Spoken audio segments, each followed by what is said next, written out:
Hello दोस्तों, आज की वीडियो में मैं आपको बताऊंगी कि साली के पेट में ही पल रहा था अपने सगे जीजा का बच्चा। आखिर क्या है इस कहानी का सारा सच, मैं आपको इस वीडियो में बताऊंगी।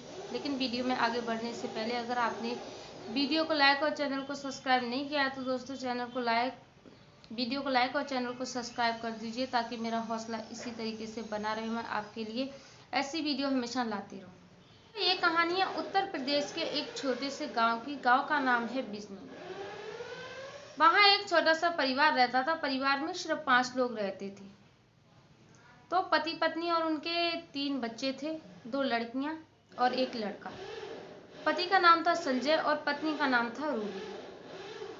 जो उनकी बड़ी बेटी होती है उसकी वो शादी कर देते हैं और शादी करके उसे अपने ससुराल भेज देते हैं। जब ससुराल भेजने के बाद जब थोड़े दिन बाद जब बेटी को लेने जाते हैं तो देखा होगा तो 2-4 लोग जाते हैं बेटी को साथ में लेने के लिए। तो जो उसकी छोटी बहन थी वो अपनी बहन के ससुराल जाती है, कहती है कि मैं भी चलूंगी, पहली बार मैं भी देख के आऊंगी कि मेरी बहन का घर कैसा है, वहाँ के लोग कैसे हैं, मैं भी आपके साथ चलूंगी। तो उसके पिता कहते हैं कि कोई बात नहीं, अगर तेरा मन है तो तू हमारे साथ चल। तो उसे अपने साथ ले जाते हैं। तो जब वहाँ वो पहुँचती है तो अच्छे से तैयार होके जाती है, अच्छे कपड़े पहन के जाती है, बहुत अच्छे से जाती है क्योंकि वो अपनी बहन के ससुराल पहली बार जा रही थी। तो वहाँ पे उसे देखते हैं तो सब लोग उसकी तारीफ कर देते हैं कि बड़ी बहन से ज़्यादा अच्छी छोटी लगती है, और ऐसे सभी लोग तारीफ कर रहे हैं। तो उसके जीजा के मन में ना थोड़ा पाप आ जाता है और वो अपनी साली को गलत नज़रिए से देखने लगता है। तो वो सोचता है क्यों ना मेरी इसकी बजाय इससे शादी हो गई होती तो कितना अच्छा होता। तो सोचता है कोई बात नहीं, शादी नहीं हुई लेकिन मैं इससे अपनी प्रेमिका जरूर बनाऊंगा। तो वो अपनी साली के वहां से अपनी साली के पीछे ही पड़ जाता है और अपनी साली से बात करने की कोशिश करता है। तो मतलब जीजा होने के नाते वो बात तो करती है, लेकिन जिस तरीके से वो बात कर रहा था उस तरीके से वो बात नहीं करती है। वो उसे गलत नजरिए से देख रहा था, लेकिन वो बात कर रही थी अपने जीजा के नाते। तो वैसे बात करने लगता है, क्या बात है साली जी, आप हमसे बात ही नहीं कर रही हो, आपका नंबर है तो हमें दे के जाओ ताकि हम आपके हाल चाल पूछ लिया करेंगे, या वो ऐसी बातों में फंसाने की कोशिश करता है।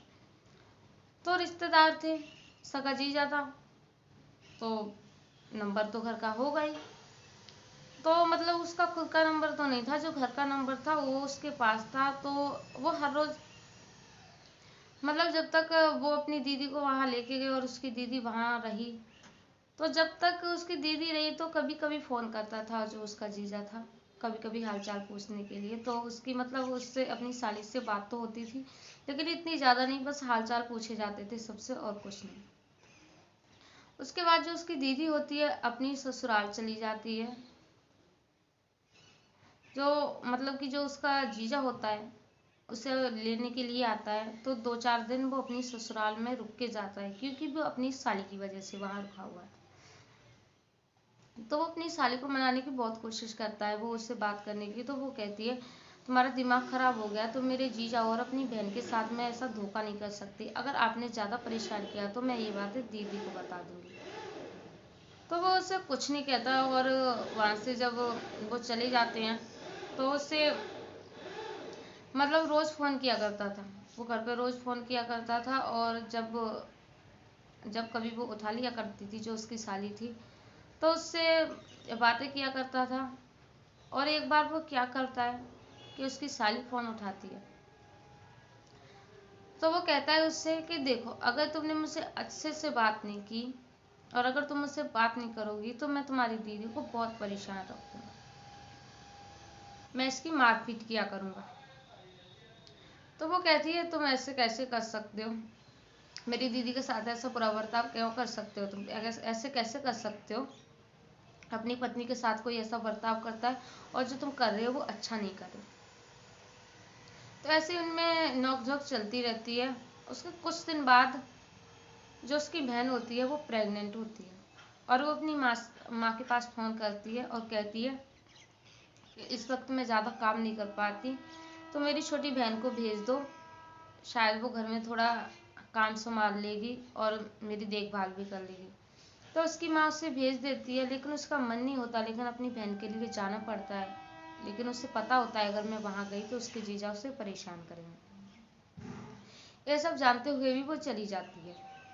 उसके बाद जब वो वहाँ रहने लगती है तो उसका जीजा उसे हर रोज़ बहुत ज़्यादा परेशान करने लगता है, अजीब अजीब तरीके से उसे ब्लैकमेल करने लगता है।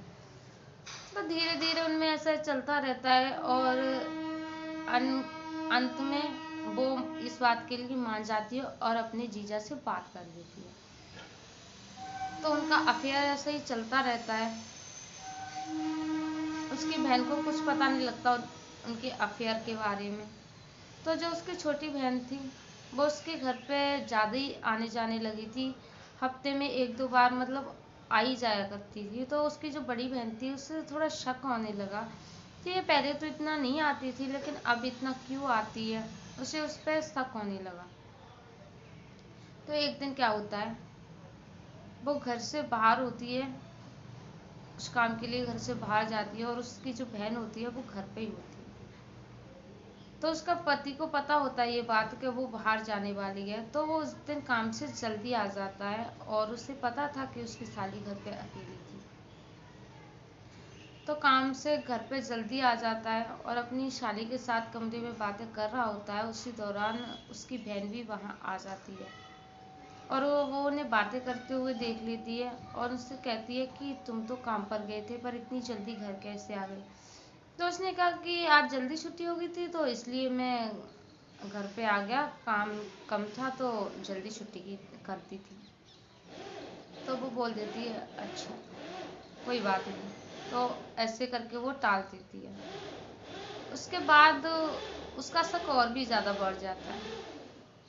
लेकिन उनकी प्रेम कहानी इतनी ज़्यादा आगे बढ़ चुकी थी कि जो उसकी बहन थी उसके पेट में 1 महीने का बच्चा पल रहा था, अपने जीजा का ही। और ये बात उसे भी नहीं मालूम थी। जो उसका जीजा था उसे नहीं मालूम थी, पर उस लड़की को तो पता था। पर जब उसने अपने जीजा को बताया कि तुम्हारा बच्चा मेरे पेट में पल रहा है, तो वो दोनों इस बात से बहुत ज़्यादा घबरा जाते हैं और सोचते हैं अगर ये बात तो उसे उसकी पत्नी को पता लग गई तो उन दोनों का क्या होगा। तो ये बात धीरे धीरे मतलब कि सभी को पता लग जाती है, उसकी बहन को भी पता लग जाती है। और जब उसकी बहन को ये बात पता लगती है तो वो अपनी बहन को घर से धक्के मार कर निकाल देती है और कहती है कि जब तक मैं जीवित रहूंगी तू इस दहलीज पे कदम नहीं रखेगी, और जब तक तू जीवित रहेगी तब तक मैं तेरी दहलीज पे कदम नहीं रखूंगी। और वो उस अपनी बहन से रिश्ता तोड़ देती है और कहती है हम दोनों एक दूसरे का कभी मुंह तक नहीं देखेंगे। तूने मेरे साथ बहुत ज़्यादा ही विश्वासघात किया है। मैंने तुझे मेरी छोटी बहन थी इसलिए मैं तुझे इस घर में लेकर आई। मुझे लगा था कि तू मेरा सहारा बनेगी, लेकिन तू मेरा सहारा बनने की बजाय तू तो मेरी ही दुश्मन बन गई। तो दोस्तों, उसकी छोटी बहन को ऐसा करना चाहिए था कि नहीं करना चाहिए था? आपकी क्या राय है? तो मुझे कमेंट बॉक्स में ज़रूर बताएं। और अगर वीडियो अच्छी लगी हो तो वीडियो को लाइक और चैनल को सब्सक्राइब ज़रूर करें।